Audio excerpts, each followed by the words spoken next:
Welcome back, ladies and gentlemen, to the August 22nd, 2020 edition of Pro Wrestling Throwdown. I'm Caleb Black. This is Luke the Big Dog Williams, our in-studio producer, the Mighty Max Fury, and it is time to talk about this week's wrestling, all the wrestling-related news stuffs. Luke, how are we doing this Saturday? Doing all right. Maximilian, how are you doing this Saturday? Doing pretty good. That's what I like to hear. Let's get right into it. What's news in wrestling this week? Obviously, our top story, Sonya Deville's house was broken into by a madman, Your Honor. Wasn't me. Fortunately, she was able to get away with Mandy Rose. They were able to contact authorities. Authorities were able to apprehend the guy. He's in jail currently. I hope the penal system addresses him to the fullest extent of the law. I hope they throw the fucking book at him. Yeah, literally and figuratively. I hope a judge hurls a Bible at his fucking head. Yeah.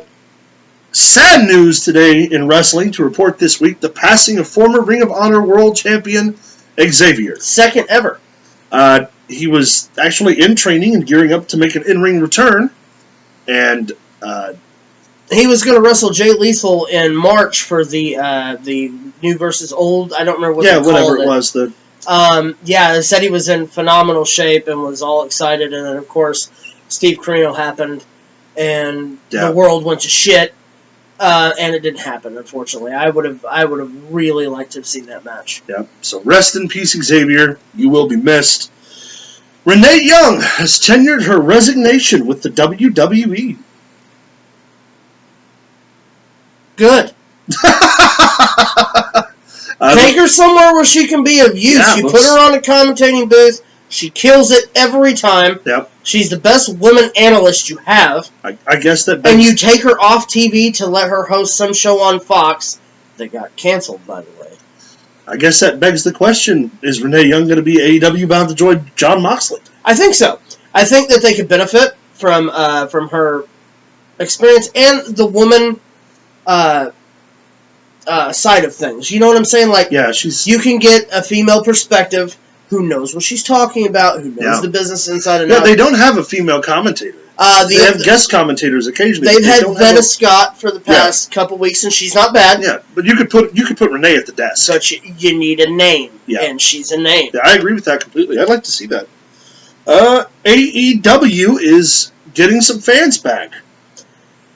Yeah. So now it's obviously a limited capacity. There's an application process. COVID tests are going to be implemented, as much as they possibly can. But it'll be an interesting stop for them to see how it's going to go with more bodies in the audience. I think that I would rather stay at home and watch rather than every time I'd want to go to a show have a cotton swab stuck up my nose. Yeah. But, I mean, you want to give me free tickets for that? Then okay. I'm not paying for you to put something in my nose. Yeah. It's not happening. But at least they're taking precautions. Yeah. I mean, with the Thunderdome, they got to do something. And that was going to be the counterpoint. WWE, the Thunderdome on SmackDown. Very cool, sort of what they're doing with the NBA, the digital implanted fans. Yeah. It's kind of fucking cool. It's really neat, and the entrances, it helps. Yeah, a lot. It's nice to see fans reacting to stuff. Obviously, some of them are a little delayed, but hey, man, I'm all for live wrestling, and this is a really cool. Remember, you were talking about a long time ago how when the pandemic first started, that fans should be able to Skype into a show and get broadcast, and that's literally what's going on. Where's my residual check? Yeah, you guys owe him for that. Also, I would like to point out that the LED itself with the crowd is great. I mean, you get to the performers get to see the faces. Yeah, that helps. Yeah. I don't care for the pumping in of the sound effects. No, but the entrances looked really cool, and I'm not the only one that was excited when Pyro took place. Yeah, SmackDown. Yeah. The presentation looked good. It looked great. Stage was huge. Yeah, the matches were great. We're gonna obviously cover SmackDown here, right? But the Thunderdome. It's a pretty fucking cool concept. It's an interesting concept.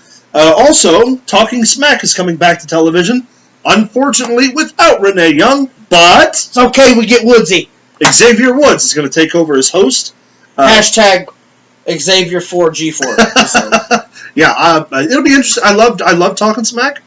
It'll be interesting to see how the show goes with... Do you think they brought the show back with intentions to put Renee Young back on TV, and then she tendered her resignation, so they chose Xavier Woods? No, I think when they brought back Raw Talk, because it's been back for a couple of weeks. I forgot about Raw Talk. And it worked, that they figure they can get a little bit more content. Yeah. And they don't have the WWE on Fox show anymore. Now if they could, just now if they could just bring back Backstage.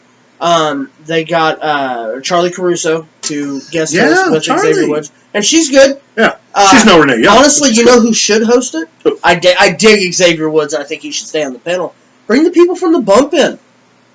Yeah. I mean, they're entertaining every week. Yeah, I agree. I think you could get a lot more out of it. Yeah. But Xavier Woods, of course, will kill it. Yeah. That premieres tonight, as of this recording tonight. Yes, it does.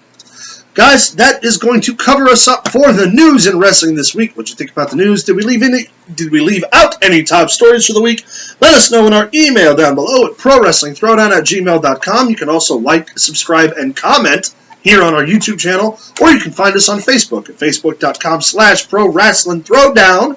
Stay tuned, because it's time to talk about Monday Night Raw.